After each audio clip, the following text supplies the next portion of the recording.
So Master of Orion is one of the most important games in the history of strategy games. It established the basis of all the 4X games that came afterwards. For us, making Master of Orion is the opportunity of a lifetime. The game has 5 different victory conditions. You can win the game by excellence, being the best race in the galaxy. You can have the best technology. You can beat your enemies in terms of your economy. You can crush them with your armada. So the player is able to experience this game in many different ways. So there's a great deal of replay value, and there are very different strategies that players can come up with to dominate in this galaxy. One of the things we wanted to achieve with Master of Orion was to keep the game simple. Keeping it simple implies you'll be able to win it in a simple way.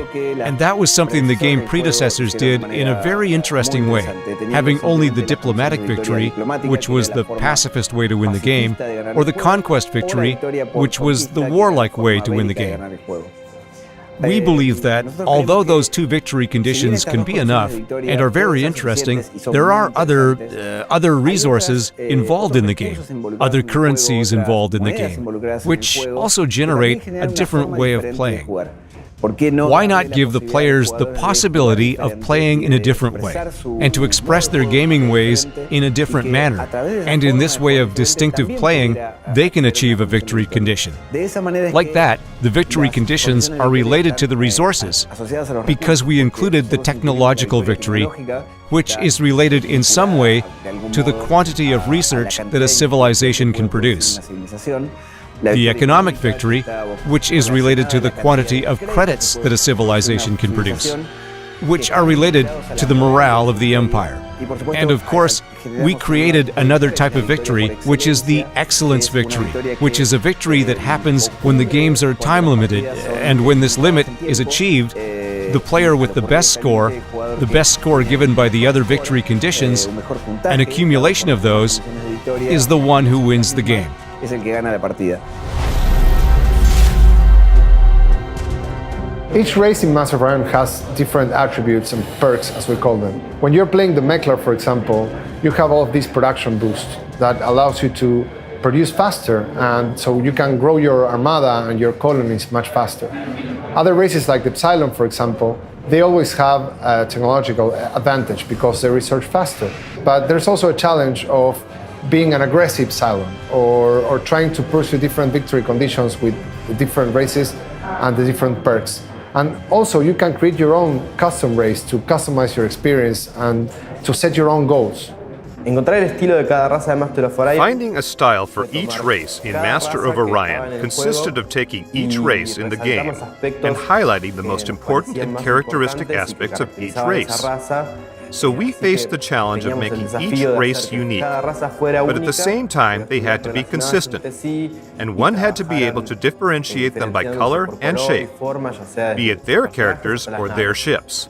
In the case of the Darlock, they were one of the races that underwent the biggest changes, because we were faced with a design that was quite difficult to update. It was very much based on the designs of the 80s, and we believed that them being such a technological race, we had to transmit how we see technology nowadays. We had to create a whole animation team from scratch. Luckily, there is a big animation community in the country, and there's a lot of experience working on movies, CGI movies. So we made a great animation team, and this shows in the quality of our work, our diplomacy scenes. The diplomacy in Master of Orion is one of the best and most important things of the game. So we wanted to sell the idea that the character is alive. So we have different stances for each character. So you know visually if he's hostile, friendly, cautious. We always thought that was better than having just a slider in the UI to tell you that. The decision to turn diplomacy into a more important part of the game faced us with the challenge of not only designing the emperors, but also their surroundings. That made us look into their culture, their architecture, so we could transmit the experience of what each race was like to the player, so they could feel a part of it. So the animation in Master of Orion was a really huge task because we had to make like 2 hours of animation. We had 10 different races. We had different characters that acted differently, even within the same race. And for example, that was a big challenge with the Mechlars. The Mechlar had a voice that sounded very much like a tiny robot. Unrelenting aggression towards the Combine is inexcusable. But the character design was really organic. You have this feel of a snake, a mechanic snake, but we had to be in the middle of that. We made the movements as a snake, but then added a few more layers of mechanical movements in it. Some character design were more difficult than others. When you have, like, for example, the Klakon, you have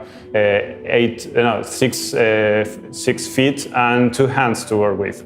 For the game's development, we brainstormed a huge variety of styles. We started making up concepts from a cartoonish style, very much like updating the original game, up to more realistic aesthetics. We kept picking the best of each world in those styles to obtain what we thought would be the best for the project, what the fans wanted to see for us. It was transmitting that feeling of them playing Master of Orion for the first time, but with it being completely up to date, a game of this time, a AAA game.